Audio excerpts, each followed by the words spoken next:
বেপরোয়া বাইকের ধাক্কায় মর্মান্তিক মৃত্যু হলো এক কৃষকের। মঙ্গলবার রাতে ঘটনাটি করেছে মালদার চাঁচল থানার সঞ্জীব বাইপাস এলাকায়। দুর্ঘটনাস্থল থেকে পুলিশ মৃতদেহটি উদ্ধার করে ময়না তদন্তের জন্য মালদা মেডিকেল কলেজ ও হাসপাতালে পাঠায়। ঘটনায় পলাতক বাইক চালক।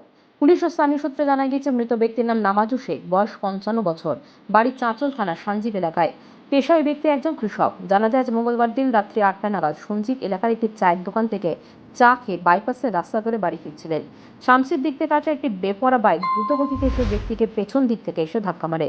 বাইকের ধাক্কায় ছিটকে পড়েন তিনি। এরপর স্থানীয়রা তড়িঘড়ি তাকে উদ্ধার করে চাঁচল সুপার স্পেশালিটি হসপিটালে নিয়ে গেলে হাসপাতালে কর্তব্যরত চিকিৎসক তাকে মৃত বলে ঘোষণা করে।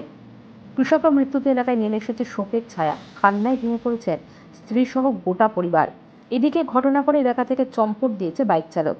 তবে বাইকে থাকা আরও 2 আরোহী গুরুতর জখম হয়েছে। বর্তমানে তারা চাঁচল সুপার স্পেশালিটি হসপিটালে চিকিৎসাধীন।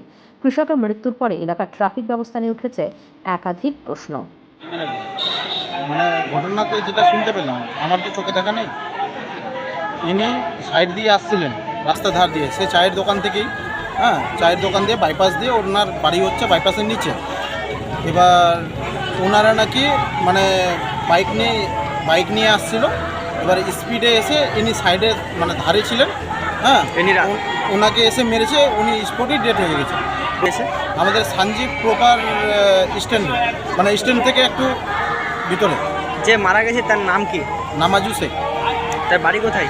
সঞ্জীব, হেডগোলাই। তার বয়স কত হতে পারে? 55 প্লাস।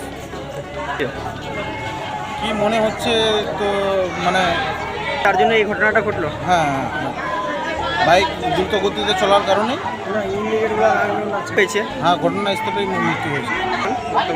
এখন বাইকে দুজন ছিল আর ঘটনাস্থলে একজনের মৃত্যু হয়েছে।